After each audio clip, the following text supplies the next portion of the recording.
She'd been my best friend ever since we were 9. I'd stare at her face and her hair, wishing she was mine. She didn't like me like that, and that was fine, because I was with her all the time. She'd ask for class notes from the day before, then kiss my cheek, but I wanted something more. I was trying to tell her, straight from my core, that I loved her, but I was just too shy, and I don't know why.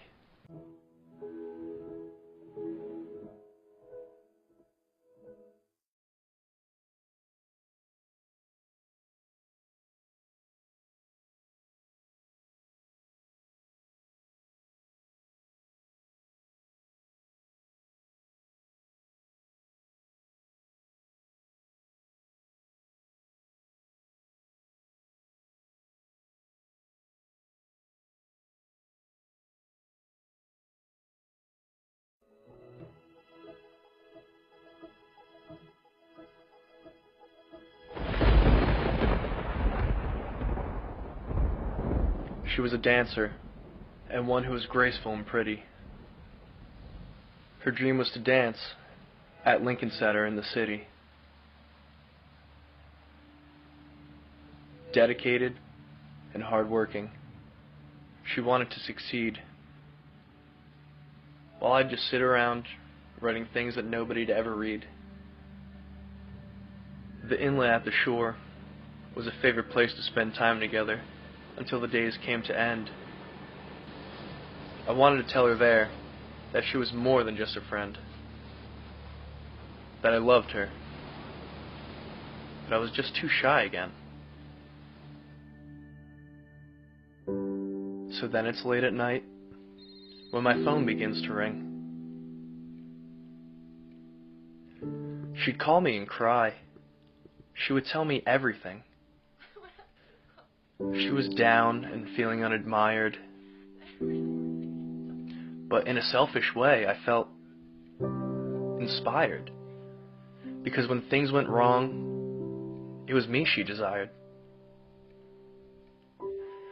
I should have said the words, but I was just too shy and tired. And then there were the times I performed for her, but she never seemed impressed. But how could one expect her to? She had more talent than anyone else possessed. Flawless in her dancing, flawless in the way she dressed, flawless in her schoolwork, and I was so obsessed. A day passed, a month, and then a year. A diploma, a future, then a career. The plan was to tell her and keep her near, but I was late on the draw, and soon she disappeared. You may kiss the bride.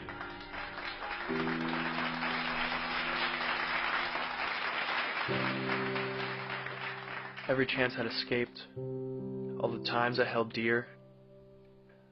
Talks in her backyard, laughing until tears. I wanted to tell her I loved her, despite my fear, but I was too shy to keep her here. Though the distance kept us apart in a way, our friendship continued to serve as a mainstay. Her husband was successful, white-collared by day. Hi, Mommy. I remained the struggling writer with too much to say. So many years later, I've grown old and somewhat bitter, for I was a wasted soul, a lie, a quitter. And then one day, my phone rang. It was her husband on the line. The girl I'd loved for 60 years was gone at 69.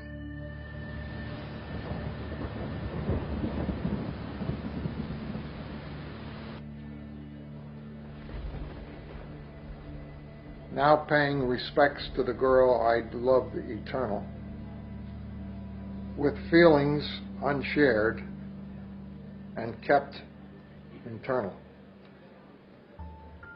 Until her husband offered me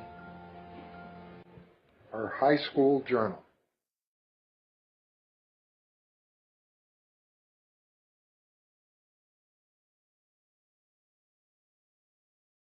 He's been my best friend ever since we were 9.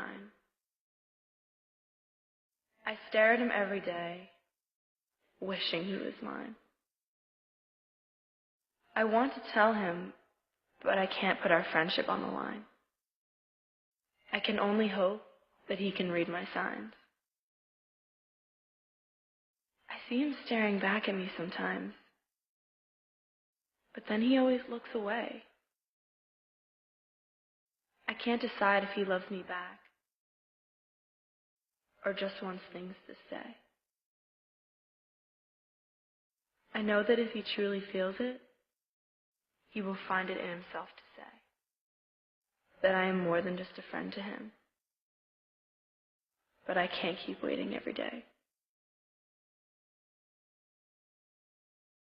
He just seems too shy, and I don't know why.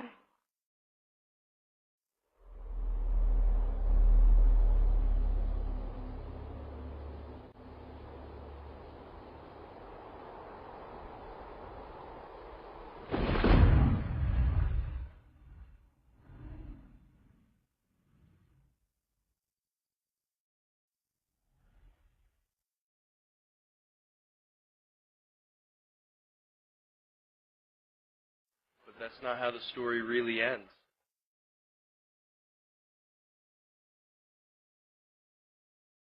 Because I'm not shy anymore.